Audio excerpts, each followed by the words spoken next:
ಪ್ರಸ್ತುತ ನಮಗೆ ಬೇಕಾದ ಅಕ್ಕಿಯನ್ನ ಎಲ್ಲಿಂದಲೋ ತಂದು ಬಳಸುವ ಪರಿಸ್ಥಿತಿಯಲ್ಲಿದ್ದು ಮುಂದಿನ ದಿನಗಳಲ್ಲಿ ದಕ್ಷಿಣ ಕನ್ನಡ ಜಿಲ್ಲೆ ಆಹಾರ ಬೆಳೆಯಲ್ಲಿ ಸ್ವಾವಲಂಬನೆ ಕಾಣಬೇಕು ಎಂದು ಶಾಸಕ ಸಂಜೀವ ಮಠಂದೂರು ಹೇಳಿದರು.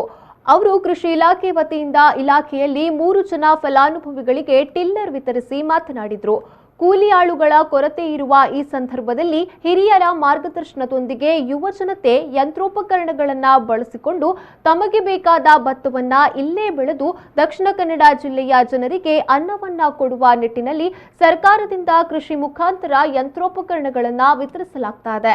ಕೃಷಿ ಕಾರ್ಯದಲ್ಲಿ ಇದರ ಸದುಪಯೋಗ ಉತ್ತಮ ರೀತಿಯಲ್ಲಿ ಆಗಲಿ ಎಂದು ಹೇಳಿದರು. ದಕ್ಷಿಣ ಕನ್ನಡ ಜಿಲ್ಲೆ ಆಹಾರ ಬೆಳೆಯಲ್ಲಿ ಸ್ವಾವಲಂಬನೆಯನ್ನು ಪಡೆಯಬೇಕು.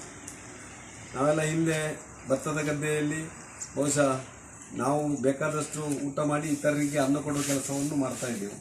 ಇವತ್ತು ನಾವು ಗಂಗಾವತಿಯೋ ಶಿವಮೊಗ್ಗವೋ ಎಲ್ಲಿಂದೋ ಭತ್ತವನ್ನು ತಂದು ಇಲ್ಲಿ ಅಕ್ಕಿ ಮಾಡಿ ಇಲ್ಲಿ ಊಟ ಮಾಡುವಂಥ ಸಂಗತಿ ಆಗಿದೆ.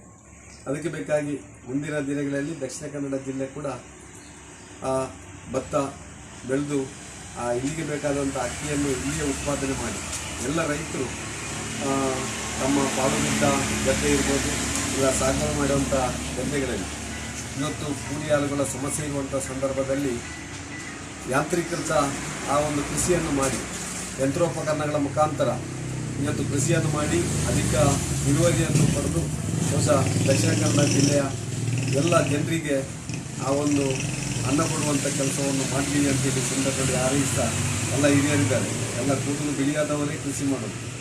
ಈ ಸಂದರ್ಭದಲ್ಲಿ ತಾಲೂಕ್ ಪಂಚಾಯತ್ ಅಧ್ಯಕ್ಷ ರಾಧಾಕೃಷ್ಣ ಬೋರ್ಕರ್, ಸ್ಥಾಯಿ ಸಮಿತಿ ಅಧ್ಯಕ್ಷ ಸಾಜಾ ರಾಧಾಕೃಷ್ಣ ಆಳ್ವ, ಸದಸ್ಯ ಹರೀಶ್ ಬಿಜತ್ರೆ, ಕೃಷಿಕ ಸಮಾಜದ ಅಧ್ಯಕ್ಷ ವಿಜಯ್ ಕುಮಾರ್ ರೈ, ಕೃಷಿ ಇಲಾಖೆ ಸಿಬ್ಬಂದಿಗಳು ಉಪಸ್ಥಿತರಿದ್ದರು.